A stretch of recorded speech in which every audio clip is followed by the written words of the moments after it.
Bonjour et bienvenue dans Le Bruit des Pages, le podcast qui vous parle de lecture sans fioriture. J'espère que vous allez toutes et tous très bien. Bonjour Catherine, comment vas-tu ? Bonjour Marine, écoute, ça va très bien et comme toujours, j'ai hâte de me lancer dans cet épisode. Moi aussi, parce qu'on vous a préparé un épisode spécial à l'occasion de la Journée internationale des droits des femmes. Les choses sont bien faites puisque tous les ans, la sortie du Bruit des Pages coïncide à peu près avec cette journée du 8 mars. Et donc, vous nous connaissez bien maintenant, il ne nous en faut pas plus pour justifier un épisode féministe comme on les aime. Alors l'an dernier, on vous avait parlé de portraits de femmes oubliées. Eh bien cette année, on s'est penché sur les femmes et la médecine, ou plutôt même les femmes face à la médecine. Dans ce numéro 24 du Bruit des Pages, on va vous parler de femmes soignantes, de questions de choix et d'une apothicaire empoisonneuse avec Sorcières, sages-femmes et infirmières, une histoire des femmes soignantes de Barbara Ehrenreich et Deirdre English, le réseau Jane de Heather Marshall, la petite boutique au poison de Sarah Penner et Cher Blob Blob, lettre à mon embryon de Léa Castor.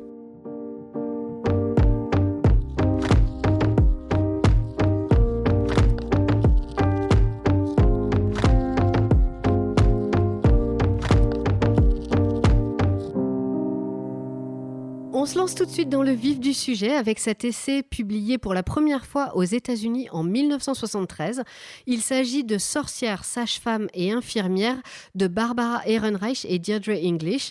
Il est reparu en France en 2016 aux éditions Cambourakis et c'est, je crois, une lecture indispensable quand on s'intéresse à ce sujet des femmes face à la médecine moderne.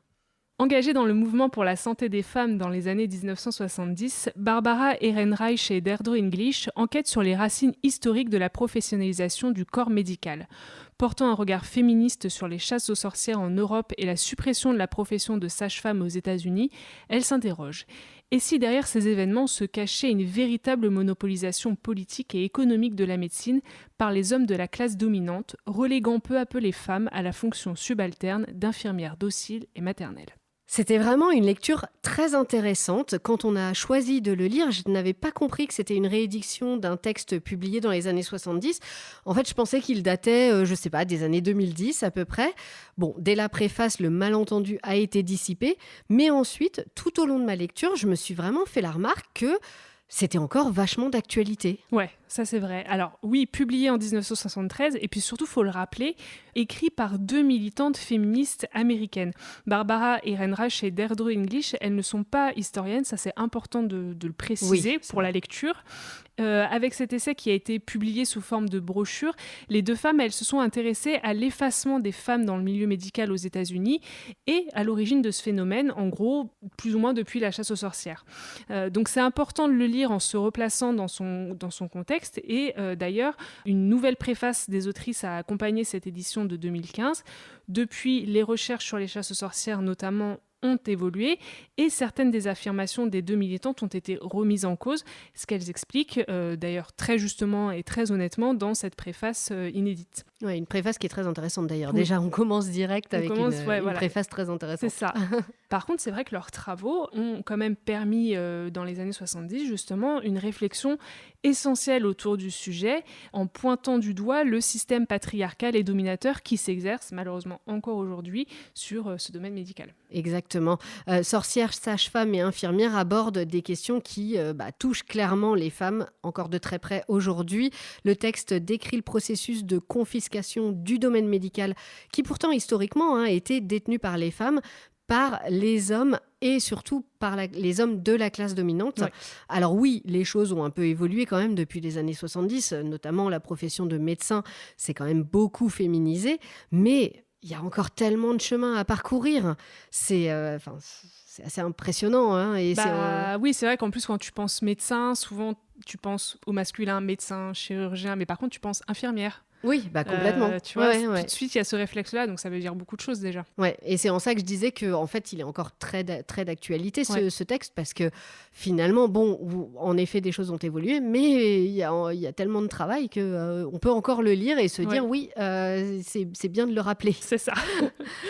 Moi, j'ai aussi trouvé que ce texte, il apportait une réflexion historique très instructive sur la façon dont les femmes ont été exclues de la sphère de la santé. Et donc, comme tu le disais, le rôle de cette chasse aux sorcières comme un peu premier acte de cette exclusion. Premier acte, mais pas le seul, parce que on voit que au fur et à mesure, il y a eu plein d'autres actes, un après l'autre, qui ont fini par vraiment renfermer la femme dans le domaine privé et l'empêcher d'exercer dans ce domaine médical qui est devenu le monopole des hommes de la classe dominante. Les autrices utilisent le terme de pamphlet pour parler de leur texte, et je trouve que c'est assez représentatif de leur travail. C'est presque un manuel d'éducation, et c'est aussi un texte très politique, même militant, comme tu le disais.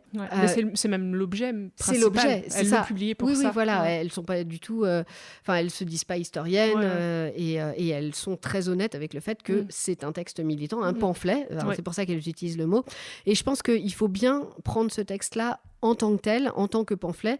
On sent la colère qui a mené à son écriture, mais il n'est pas non plus pour autant trop hostile ou trop manichéen, ce que je trouve très bien. C'est équilibré, moi, je trouve. Voilà, exactement.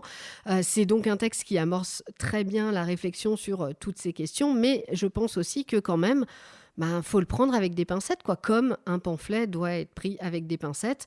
Notamment, par exemple, c'est quand même très axé sur la situation aux États-Unis. Donc, peut-être que nous, de France, il faut aussi en tirer les conclusions qu'on peut en tirer, mais pas non plus l'adapter 100% à notre situation. Notamment, tu vois, par exemple, j'étais assez étonnée de découvrir qu'il n'y a pratiquement pas de sage-femme aux États-Unis. Oui, moi aussi. C'est une profession qui a été un peu éradiquée à une époque. Je crois que maintenant, il y en a un peu. Oui, ça a dû changer, mais c'est vrai qu'à l'époque, d'après ce qu'elles disent, c'était pas la même situation. Voilà, ce qui n'est pas le cas en Europe, par exemple. Elles font souvent le comparatif avec l'Europe. Oui, elles le disent quand même. Elles le disent. Mais voilà, par exemple, aux États-Unis, c'est vraiment un domaine qui a été complètement accaparé par les médecins. Et bon, si on va un peu plus loin, toujours avec l'idée de contrôler la femme en contrôlant son corps. Ah complètement. Et d'ailleurs, on apprend sans grande surprise que les femmes et les minorités ethniques, parce qu'il ne s'agit pas non plus que des femmes, ont été vraiment sciemment évincées par les hommes blancs et ont même fait l'objet d'une véritable discréditation de la part de la classe blanche dominante. Cette même classe dominante qui avait un accès privilégié aux écoles de médecine, parce que les écoles de médecine étaient interdite aux femmes et aux minorités ethniques. D'ailleurs, je fais une aparté, mais ça, c'est quelque chose qui est hyper intéressant quand elles expliquent comment les écoles de médecine ont un peu pris le monopole et qu'en devenant les seules autorisées, ça a éliminé toutes les femmes, toutes les minorités. Ce passage-là, je l'ai trouvé vraiment super intéressant. C'était passionnant. En plus, ce qui est fou, c'est qu'en lisant ça, on se rend compte qu'en fait, cette même classe dominante qui avait accès quand même à des écoles de médecine n'avait pas un savoir scientifique tellement plus développé que le reste. Non, en fait. C'est clair. Et donc, c'était même pas sous prétexte de vouloir faire évoluer la science. C'était purement politique, purement économique. C'était vraiment l'occasion pour eux de mettre la main sur toute une partie de la population, et malheureusement au détriment en plus de la santé de cette partie de la population. Mais tout à fait, parce que quand justement certaines écoles sont devenues les seules autorisées, donc beaucoup de gens ont été interdits d'exercer. Les chiffres le montrent. Il y a des régions où la mortalité a été multipliée ou parce que plus personne n'avait accès à des médecins. C'est ça. Et des bons médecins. Et oui, c'est ce qu'on voit aussi avec les sorcières d'ailleurs, parce que les sorcières, elles ont été brûlées par des gens qui avaient comme idée qu'il fallait saigner les gens pour les guérir, alors que parfois une petite infusion aurait suffi. Oui, déjà en tout cas, ça aidait. Pour simplifier les choses. Mais c'est vrai que ça, c'était assez fou à comprendre et à décrypter. Et puis après, il y avait vraiment une conséquence sanitaire et sociale importante. C'est pas juste un combat féministe de dire on veut l'accès aux écoles de médecine, mais c'est qu'après ça a vraiment des conséquences sur la population locale, quoi. Oui, exactement. Et moi j'ai trouvé que c'était très intéressant de voir que les autrices font le lien entre sexisme et lutte des classes. En fait, pour elles, vraiment tout est lié pour favoriser le pouvoir des hommes blancs de la classe moyenne supérieure sur les femmes, bien sûr, mais aussi sur les classes inférieures. Ouais. Et ça, elle le montre très bien, je trouve. Donc les femmes sont en effet évincées de la profession médicale, mais en fait, toutes les classes inférieures aussi. Et finalement, l'accès à la santé se retrouve un peu aussi, pas interdit, mais en tout cas compliqué pour les classes inférieures. Ouais. Comme pour les femmes, mais finalement, les deux, quoi. Ouais. Ce thème des femmes évincées de la profession médicale, c'est un thème qui avait déjà été abordé dans le livre de Mona Chollet, Sorcières, Oui. et notamment sur la chasse aux sorcières et sur ces femmes qui ont dû faire face aux médecins. Et c'est drôle parce qu'au début de la lecture du pamphlet, je me disais, tiens, mais c'est drôle, ça me fait vraiment penser à certains passages de Mona Chollet. Du coup, je suis quand même retournée voir dans Sorcières de Mona Chollet. Et en fait, oui, Mona Chollet cite plusieurs fois Barbara Ehrenreich et Deirdre English, donc la boucle est bouclée. Ouais, alors c'est vrai qu'après avoir lu Mona Chollet, moi j'ai pas appris grand-chose de plus dans cette... En gros, il y a deux parties dans cet essai. Il y a la première partie qui est consacrée à la chasse aux sorcières, puis la deuxième partie sur une histoire un peu plus moderne. Bon, en lisant le livre de Mona Chollet, on a déjà bien... Enfin, on a appris déjà beaucoup de choses sur ces chasses aux sorcières. Là, du coup, j'avais pas vraiment... Enfin, j'avais déjà un peu toutes les notions. Ouais. Par contre, moi, j'ai adoré la seconde partie. Pour moi, c'est genre plein de révélations. Ça se concentre sur une histoire qui est un peu plus récente, et notamment avec la naissance de la méthode Florence Nightingale, qui est souvent reconnue comme un peu la pionnière des soins infirmiers modernes. Et d'ailleurs, j'avais vu un documentaire sur son histoire à elle, particulièrement sur Arte, il y a genre 1 an. Et là, on la voit sous un nouveau jour. Oui, la petite Florence, c'est pas vraiment la même histoire, quoi. Non, c'est clair. Pour revenir à ce que tu disais sur la première partie et la deuxième partie, c'est vrai que moi, j'ai presque été un tout petit peu frustrée parce que j'aurais bien aimé. Je trouve que la chasse aux sorcières, bon, alors il faudrait peut-être que je lise des livres sur la chasse aux sorcières en entier qui développeraient plus, mais j'aurais bien aimé que ce soit un petit peu plus développé et en apprendre un peu plus par rapport à ce qu'on savait déjà en lisant Mona Chollet. Mais voilà, je pense qu'il faut que je lise d'autres essais ou écrits historiques là-dessus. Donc je suis d'accord, c'est vrai que bon, on n'en apprend pas beaucoup plus. La deuxième partie, en effet, est très intéressante aussi. Un petit peu plus dur à lire, peut-être, Ah ouais, je t'as sais trouvé? pas. J'ai un peu moins accroché. Ah ouais, Mais moi, je pense en fait parce que j'ai envie d'en apprendre beaucoup plus sur la chasse aux Ah ouais, sorcières. moi tu vois, je pense que la chasse aux sorcières, en fait, j'en ai trop lu. Ah ouais. Et du coup là, c'était plus moderne et il y a plein de choses que je connaissais pas et ça m'a plus passionnée. Ouais. Alors moi je trouvais ça très intéressant, mais c'est vrai que peut-être j'ai trouvé ça un peu plus ardu. Mais vraiment juste, voilà, je le dis comme ça, mais voilà. Après, tu parlais donc de Florence Nightingale et c'est vrai que j'étais assez surprise par ce parallèle entre le documentaire dont tu m'as parlé, et donc je suis allée le voir en lisant l'essai. Et c'est vrai qu'il y a quand même deux façons très différentes de présenter le personnage et son impact sur la médecine. Bon, déjà moi à la base, en fait, je connaissais son histoire parce que petite, j'avais lu une BD dessus sur elle. Mais alors pour le coup, la BD enfant, vision super patriarcale de Florence Nightingale, moi je la voyais un peu comme cette femme qui s'était dévouée corps et âme pour les malades, qui était un peu une sainte quoi, en gros. Et donc quand on regarde l'essai de Barbara Ehrenreich et Deirdre English, c'est une vision qui est quand même vachement dénoncée par les autrices. Donc en gros, Florence Nightingale, c'est un peu la femme qui a complètement intériorisé sa position inférieure par rapport aux hommes et qui considère qu'être infirmière, c'est être dévouée aux patients, donc c'est la mère, dévouée au médecin, c'est l'épouse, et dévouée au système, c'est la maîtresse de maison. Donc en gros, juste, elle recopie la place de la femme dans la société en le transcrivant dans la médecine. Ouais, c'est ça. Mais elle ne fait pas vraiment évoluer les choses. Elle ne fait pas évoluer le statut de la femme. Voilà, c'est ça. Pour les deux autrices, elle la présente vraiment comme ça. Et après le documentaire, moi, je trouve qu'il donne une autre vision complète de Florence Nightingale, dans le sens où on découvre que c'était une femme très intelligente, qui était passionnée par les sciences, les mathématiques, les statistiques, ce que quand même ma petite BD d'enfance ne disait pas du tout, hein.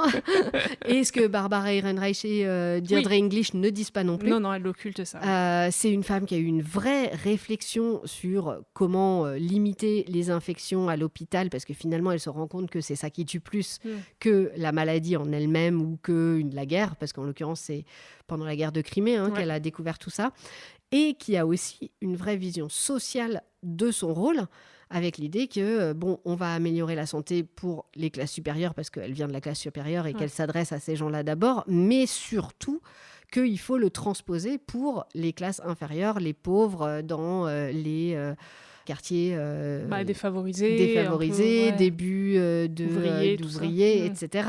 Du coup, on a vraiment deux visions un peu, pas opposées, mais peut-être, comme tu disais, les deux faces d'une même médaille. Ouais, je pense que c'est ça, en fait. C'est juste que, d'un côté comme de l'autre, on choisit de se concentrer sur une facette de sa personnalité.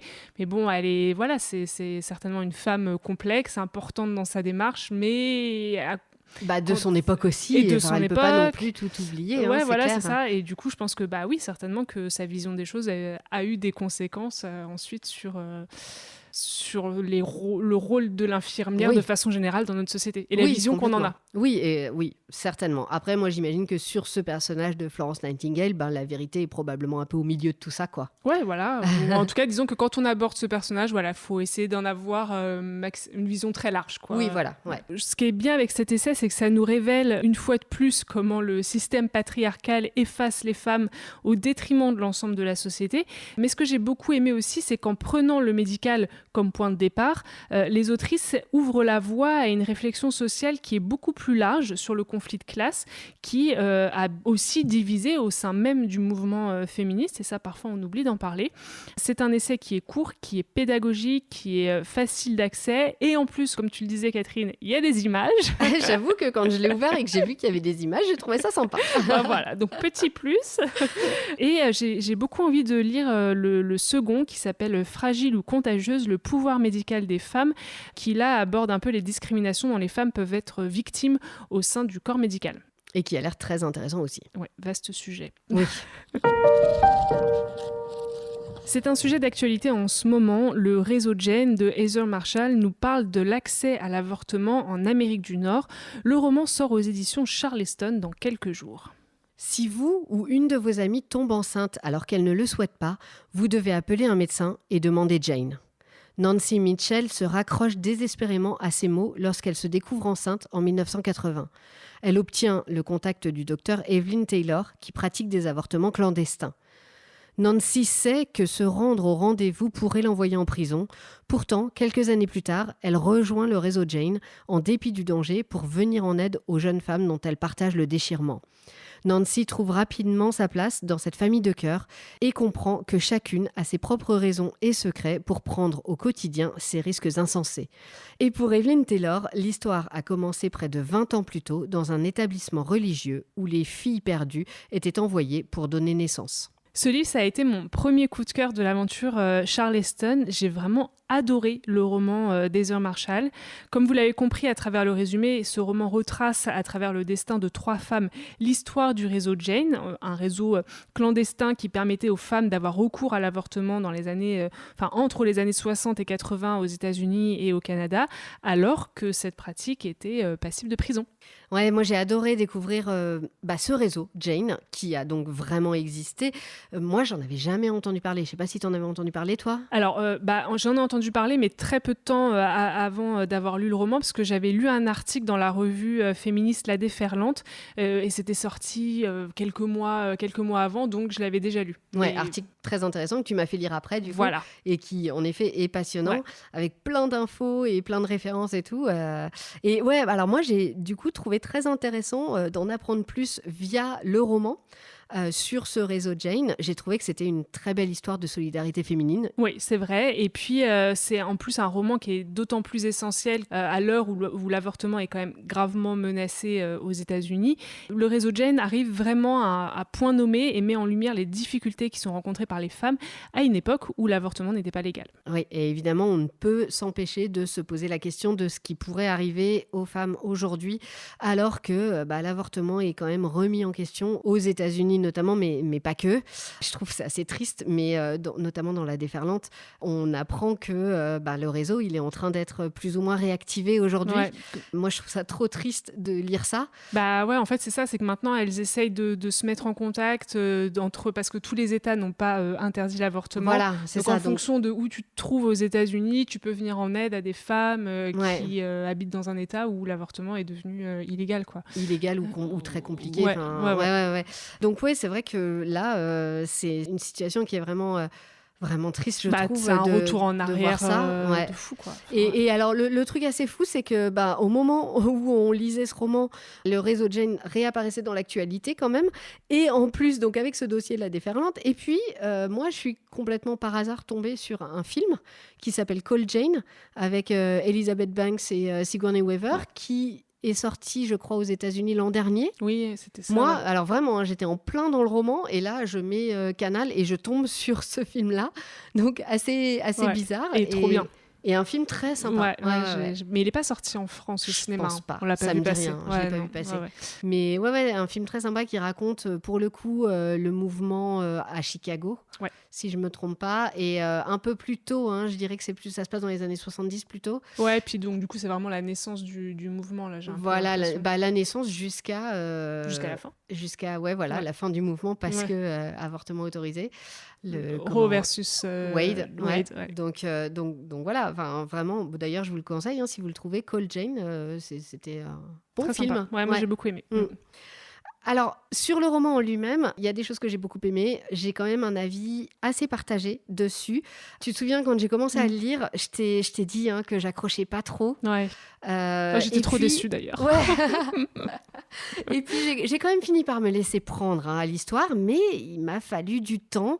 Finalement, j'ai quand même beaucoup aimé ces 3 histoires parallèles de femmes et de maternité. 3 histoires, 3 périodes différentes. Et forcément qui ne donne pas la même approche de la maternité. J'ai beaucoup aimé d'ailleurs le fait que l'avortement soit mis sur le même plan que le fait de donner naissance. Ça rappelle que tout ça, c'est une question de choix, d'abord, avant tout, de choix personnel, et que c'est un choix qui dépend du moment où on prend cette décision, et que, quelle que soit la décision de garder ou non un bébé, finalement, c'est la même chose. Ça fait partie de la vie de femme, de l'histoire des femmes, quoi. Ouais. Et puis moi, ce que j'ai beaucoup aimé dans ce roman, vraiment, c'est l'histoire d'une lutte, en fait. C'est un combat contre la société qui refuse de laisser, justement, les femmes choisir entre ces foyers pour jeunes femmes égarées, c'est joliment dit, qui maltraitaient les jeunes mères pour ensuite revendre les bébés à des familles sans enfants, les avortements clandestins, les menaces policières, et puis sans oublier les manifestants anti-IVG qui campent devant les cliniques. Ça, peut-être que vous avez déjà vu ces images d'ailleurs dans l'actualité, justement aux États-Unis. Vraiment, ces épreuves, en fait, elles sont nombreuses, elles sont révoltantes pour toutes ces femmes qui veulent avoir le choix et qui se battent pour ça, en fait. Ouais, et je trouve que du coup, c'est une très bonne chose de montrer tout ça dans un roman, montrer que ça a existé et que ça continue d'exister. Après, moi, pour ce que j'aurais à reprocher à ce roman de Heather Marshall, c'est un peu le fait que ça met un peu du temps à s'installer, j'ai trouvé. Les liens entre les 3 femmes mettent très longtemps à se tisser. Et au début, je trouvais que chaque histoire, du coup, n'en était qu'anecdotique, puisqu'on passait d'un chapitre à l'autre sur une des femmes. Comme on a ces 3 histoires, on va jamais au fond de chaque histoire. Et comme on met du temps à tisser les liens, on voit pas trop pourquoi on va pas au fond des histoires. Enfin voilà, il a fallu que enfin leurs liens se créent, se resserrent, pour que je me dise, ok, c'est pas grave si j'ai pas une seule histoire à fond. Là, finalement, ça devient intéressant. Mais et puis leurs 3 histoires, finalement, ça fait une histoire. En fait. Oui, c'est ça. Mais en fait, au début, tu comprends pas. Ouais, je comprends. Et donc, tu as envie d'avoir presque chaque histoire à 100%. Oui. Par exemple, tu vois, l'histoire d'Evelyne, qui est envoyée dans ce couvent pour accoucher en secret et dont l'enfant est volé par les bonnes sœurs pour être vendu / adopté par des familles bien sous tout rapport. Moi, cette histoire, j'ai adoré. J'aurais trop aimé la suivre de A à Z, tu vois. D'ailleurs, ça m'a fait penser à un film dont j'ai déjà parlé dans le podcast, mais je vais en reparler parce que j'avais vraiment trouvé très, très beau. C'est Philomena de Stephen Frears qui traite de ça. D'une femme envoyée dans un couvent pour jeunes filles respectables. Ou non, pour jeunes filles perdues, justement. et voilà, moi, j'aurais pu suivre l'histoire d'Evelyne jusqu'au bout. C'est pour ça qu'il m'a fallu un peu de temps pour rentrer dedans, pour voir ces liens se tisser entre toutes les femmes et enfin rentrer dans l'histoire. Et puis bon, il y a un petit truc aussi, c'est que j'ai pas adoré l'écriture. J'ai trouvé que c'était assez quelconque, en fait. Moi, ça m'a pas dérangé. Je trouvais que c'était fluide, en fait. C'était pas de la grande poésie. Je pense que c'était pas le but non plus, mais ça se lisait très facilement. Ouais, Ça m'a pas oui. choqué. Et puis c'est une histoire de goût, hein. Oui. Alors oui, j'ai un avis plus partagé que toi, mais j'ai quand même passé un très bon moment avec cette lecture, hein. Moi, ce que j'ai bien aimé, c'est qu'en fait, avec ces 3 générations de femmes, ça permet à Heather Marshall d'aborder la question de la maternité vraiment sous toutes ses formes. Il y a l'adoption, il y a l'abandon, le désir vraiment irrépressible de devenir mère ou, à contrario, le refus total d'avoir des enfants. C'est sûr que c'est un roman sur la maternité. Oui, voilà, c'est ça, de façon générale. Ouais. Donc moi, c'est pour ça que c'était chouette d'avoir ces 3 portraits-là, en fait. Et puis sur 3 générations. Enfin, moi, j'ai bien aimé, moi. Ce roman, donc Le réseau de Jane, dresse un portrait quand même émouvant, assez révoltant de cette solidarité féminine qui s'est mise en place en dépit des autorités. Bon, vous le savez, je pleure quand même très rarement en lisant des romans, mais là, je dois dire que j'ai pas pu retenir mes larmes en tournant la dernière page. J'étais quand même assez émue par cette histoire. Bah, tu vois, j'ai pas pleuré à chaudes larmes, hein. Alors que franchement, d'habitude, c'est Comment moi, t'as hein. fait? Mais oui, alors là, Après, franchement... j'ai eu une petite larme, tu vois, mais c'était Ah, quand même. c'était pas aussi, ça aurait pu mieux marcher pour moi. Petite larmichette, quoi. Oui, quand même. On prend, c'est validé quand même. Voilà, c'est ça. Moi, je dirais que c'est quand même un hommage vibrant à toutes celles et ceux qui ont risqué leur vie pour défendre le droit des femmes à disposer de leur corps. Et rien que pour ça, c'est un roman que je trouve important et chouette à lire. Oui, tout à fait. Et si le sujet vous passionne au-delà du roman, sachez qu'on a quand même noté pas mal de références, podcasts littéraires autour de ce sujet, notamment un podcast, Catherine, que tu avais trouvé. Oui, tout à fait. C'est le podcast de l'émission Affaires sensibles sur France Inter. En fait, c'est pas mais c'est des podcasts parce qu'il y en a eu plusieurs. Donc, il y en a un premier qui est vraiment directement sur l'IVG et la loi Veil. Donc, comment est-ce que la loi a été votée, tout ce qui est venu avant, etc. Et puis, il y en a un deuxième qui est sur le MLAC, le Mouvement pour la liberté de l'avortement et de la contraception, qui défendait la démédicalisation de certains actes médicaux comme l'IVG. Et donc là, en l'occurrence, qui lui aussi a eu son lot de procès. Ouais. Et même après l'adoption de la loi Veil. Et c'est intéressant parce qu'en gros, ça montre aussi que le combat s'est pas arrêté avec l'adoption de la loi Veil et qu'il y a eu encore du travail derrière. Ouais. Et c'est vraiment très intéressant. Je trouve que d'ailleurs, il rappelle beaucoup des choses qu'on voit dans le film Call Jane. Tout à fait. Moi, j'ai beaucoup aimé celui-là sur le MLAC parce qu'en général, on a tendance à s'arrêter justement à la loi Veil en disant c'est bon, l'avortement légalisé, etc. Sauf qu'en fait, c'est pas si simple que ça. Ça a mis beaucoup de temps. Et ce mouvement, le MLAC, était ultra important à ce moment-là.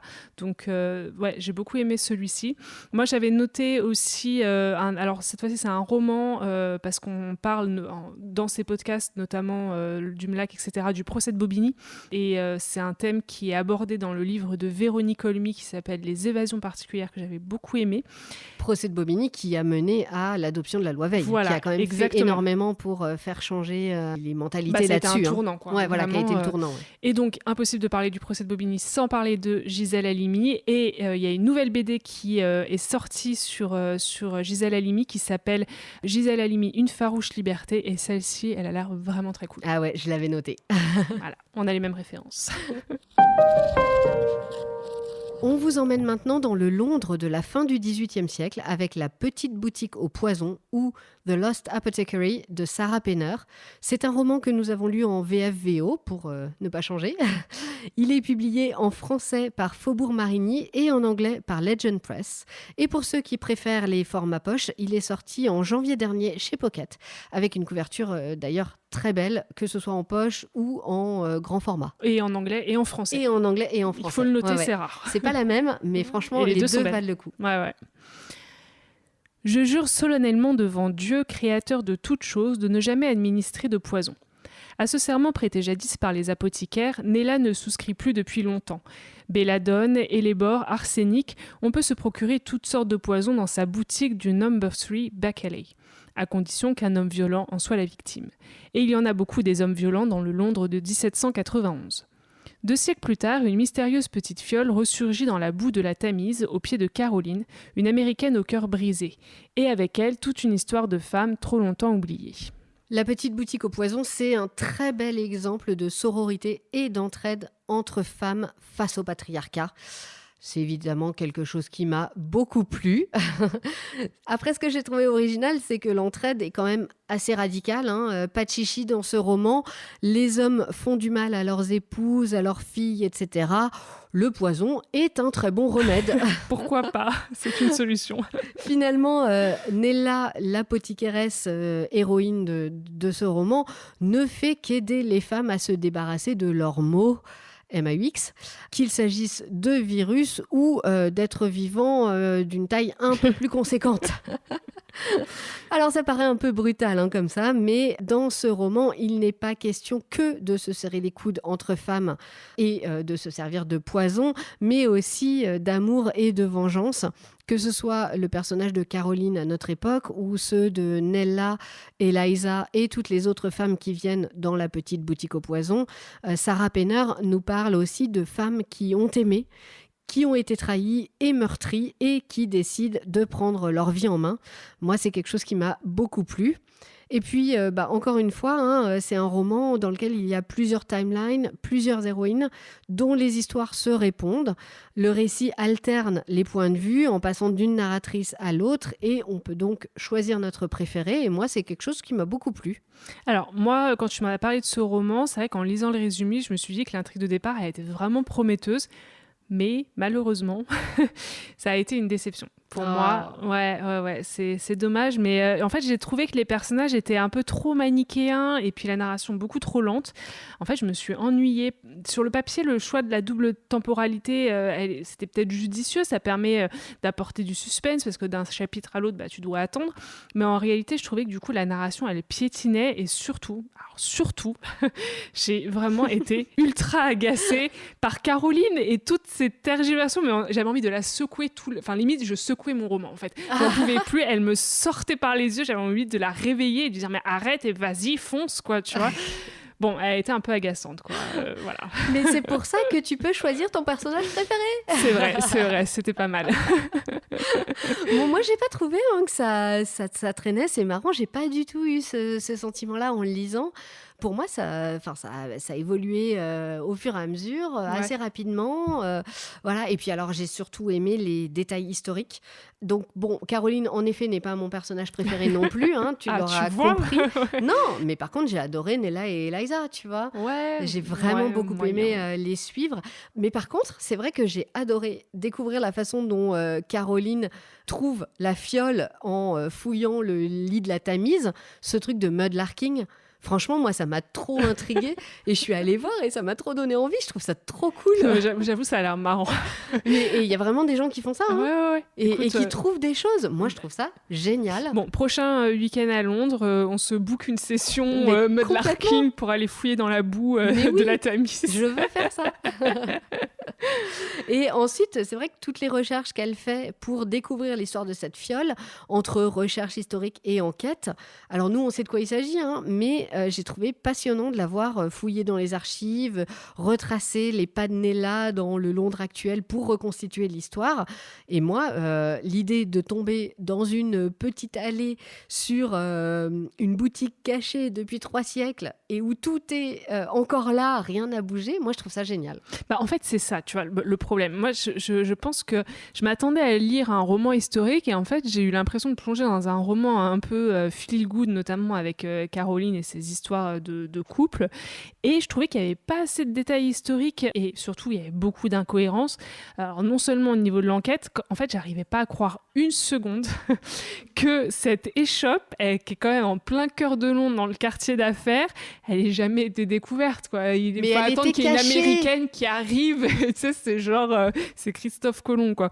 Mais non, mais attends, elle était cachée, cette échoppe, donc c'est normal qu'on la retrouve pas. Et puis en plus, non, mais c'est derrière un faux mur.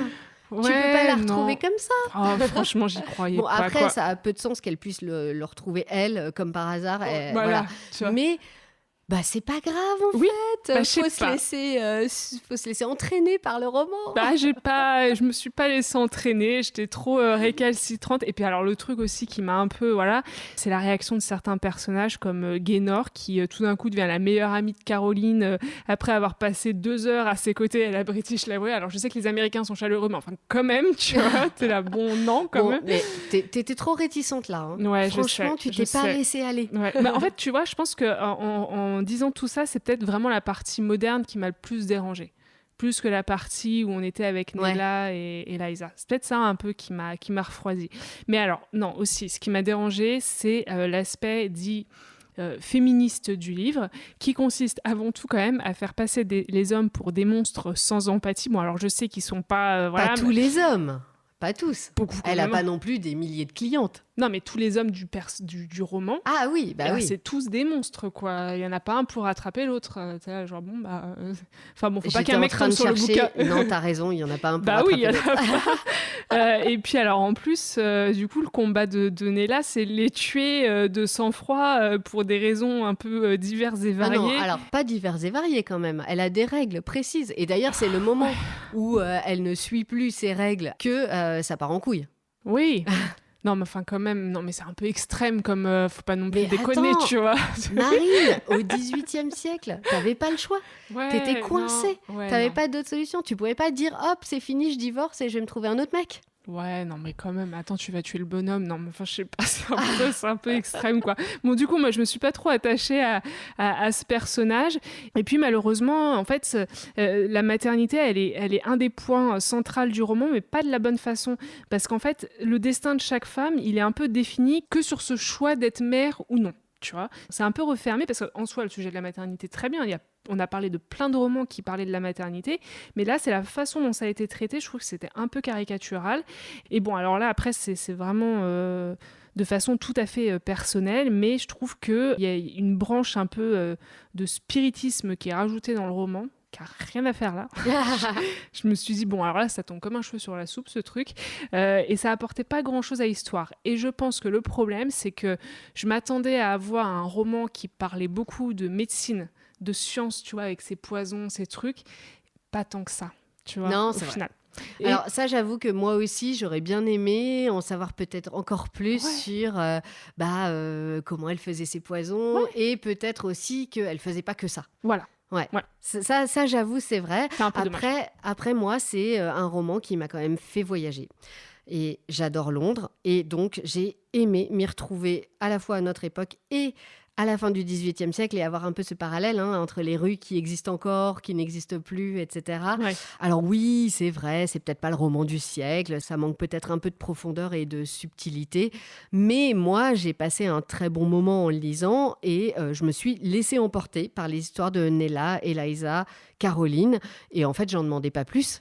Mais clairement, tu en demandais plus, toi ? Ben oui, bon, moi, ça a pas marché, mais tant pis, ça arrive, tu vois. Puis chaque livre a ses lecteurs, donc tant mieux. Enfin, oui, tout à fait. Et puis bon, si besoin, après, c'est pas moi qui vous l'ai dit, mais à la fin, vous avez quelques recettes très intéressantes. Hein. Ça vaut le coup de jeter un œil. Voilà. On vous a rien dit. Maintenant, moi, j'ai quand même envie de découvrir le prochain roman de Sarah Penner qui s'appelle The London Seance Society. Il parle cette fois de séances de spiritisme et de meurtres mystérieux, donc peut-être pas pour toi, Marine. Mais tu vois, il y avait quand même un truc avec le spiritisme. Ça doit l'intéresser, Sarah Penner, je pense, ouais. oui. Alors, ça doit sortir en anglais en mars, là.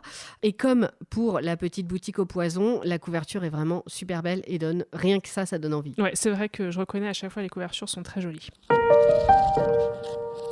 Retour à la question de l'IVG avec Léa Castor, autrice et dessinatrice de notre BD du mois, Cher Blob Blob, Lettre à mon embryon. C'est édité par Le Duc Graphique. À 28 ans, Violette apprend qu'elle est enceinte. Pourtant sûre de sa contraception et de son rapport à la grossesse, n'ayant jamais envisagé d'avorter un jour, elle est terrifiée. Malgré les remarques déplacées, le parcours médical infernal et le manque de communication dans son couple, Violette va surmonter cette première épreuve, épaulée par ses proches, sa psychologue et son compagnon, parfois maladroit. J'ai découvert cette BD grâce aux éditions Le Duc et je dois dire que ça a vraiment été une belle découverte. Avec beaucoup de justesse, Léa Castor décrypte vraiment toute la palette d'émotions qu'une femme peut ressentir en faisant le choix d'une IVG. Il y a de la peur, de l'incompréhension, de la tristesse, du soulagement. Et ça, elle le fait avec beaucoup de justesse. Et c'est ce que j'ai adoré dans cette BD. Ouais, moi aussi, j'ai beaucoup aimé tout ça. Pour moi, Cher Blob Blob, c'est vraiment mon coup de cœur du mois. Avant de parler du sujet, vraiment de la BD, moi j'ai d'abord envie de vous parler de l'image et du dessin. Finalement, c'est un peu la première impression qu'on peut avoir quand on ouvre une BD. Et j'ai adoré le dessin de Léa Castor.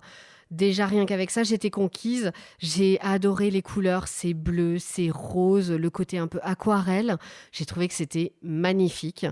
Et je trouve en plus que ça permet vraiment de décrire super bien les émotions et ce qui se passe dans la tête de Violette. On vit avec elle ses peurs, sa tristesse. En fait, tout ce qu'elle ressent passe dans ce très joli trait de crayon de Léa Castor. Oui, moi aussi, j'ai beaucoup aimé son dessin. Il y a un côté à la fois très énergique dans le trait et en même temps beaucoup de douceur dans les couleurs. C'était très organique aussi pour décrire tout ce qui se passe dans son corps, etc. Enfin, ouais, ça collait vachement bien avec le sujet. Ouais, dans son corps et dans sa tête même. Ouais. Quand elle a des grandes réflexions, il y a des pages parfois toutes noires. Ouais. À l'inverse, tu sais, c'est très rouge là qui tourne autour d'elle, où tu te dis là, elle est en plein tourbillon de qu'est-ce que je vais faire. Puis les planches sont pas, très... homogènes, équilibrées au niveau ça part de un peu dans tous les sens. Ouais, voilà, c'est ça. tu vois, c'est très divers et tout, et c'est vrai que c'est assez sympa, encore une fois, c'est assez dynamique. Ah oui, non, mais moi j'ai trouvé ça magnifique, quoi. Et pour en revenir à l'histoire en elle-même, déjà, avec le sujet, c'était gagné pour moi, mais j'ai vraiment été très, très touchée par l'histoire de Violette. Je pense que c'est un sujet important dont on ne parle pas assez, donc c'est presque une œuvre d'intérêt public de faire une bande dessinée pareille sur l'IVG. Bah oui, d'ailleurs c'est dommage que ça doit passer par une BD, enfin ça devrait être dans tous les manuels, mais bon après ça c'est un autre sujet, mais là ce que j'aime bien c'est que c'était vraiment sans tabou. Léa Castor parle des femmes mais aussi analyse l'intime d'un couple et l'impact psychologique qu'une telle décision peut avoir aussi bien sur la femme mais aussi sur l'homme, parce que parfois on oublie que tout ça peut se passer dans un couple. On s'éloigne des clichés parce que non, il n'y a pas d'avortement de confort, contrairement à ce qu'on pourrait entendre ou croire. Et surtout, enfin, on parle de la difficulté que peut représenter un avortement. Déjà des difficultés administratives pour commencer. Rien qu'on voit son parcours pour prendre rendez-vous, essayer d'avorter, etc. Enfin, c'est compliqué. Bien sûr, difficultés mentales et psychologiques, c'est une épreuve, parce que même si elle est sûre de son choix, elle le dit tout au long de la BD, c'est pas anodin. C'est pas pour autant que ça se passe bien, même quand on est sûr, en fait. Oui, c'est clair.